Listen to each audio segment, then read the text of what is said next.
Hi అండి. Hello నమస్తే. ఈరోజు ఒక సింపుల్ ఆలు కర్రీ చూపించబోతున్నాను. దానికోసం ఒక మూకుడు పెట్టుకుని ఒక 2 స్పూన్ల నూనె వేసుకోండి. ఆవాలు, జీలకర్ర, ఒక ఎండుమిరపకాయ తుంచుకొని వేసుకొని ఫ్రై చేసుకోండి. అది బాగా ఫ్రై అయిపోయిన తర్వాత కొద్దిగా పసుపు వేసుకోండి.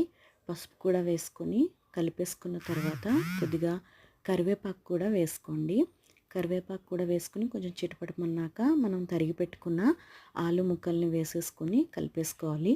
దానికి రుచికి సరిపడా సాల్ట్ కూడా వేసి కలిపేసుకోండి. కొంచెం మగ్గిపోయిన తర్వాత ఆలు చూడండి ఇలా మగ్గిపోతుంది కదా, అప్పుడు ఒక 5-6 వెల్లుల్లి రెబ్బల్ని తొక్క తీసేసి ఇలాగ ఒకసారి ఒక దెబ్బ వేస్తే చిదిగినట్టుగా అవుతాయి. అలా అయిన వాటిని కూరలో వేసుకుని ఫ్రై చేసుకోండి. ఆల్మోస్ట్ ఫ్రై అయిపోయింది. దీనికి రుచికి సరిపడా కారం, ఇక్కడ నేను ఎవరెస్ట్ సబ్జీ మసాలా వేసానండి, no onion no garlic masala. అది వేసుకొని కలిపేసుకుంటే అంతే, అయిపోయినట్టే. లాస్ట్లో కొద్దిగా నేను మునగాకుని జల్లుతున్నానండి. అంతే అండి, కర్రీ రెడీ అయిపోయినట్టే. ఎంతో టేస్టీగా ఉంటుంది. పిల్లలు కూడా చాలా ఇష్టంగా తినేస్తారు. ఇంకా చేసుకోవడం కూడా చాలా సింపుల్.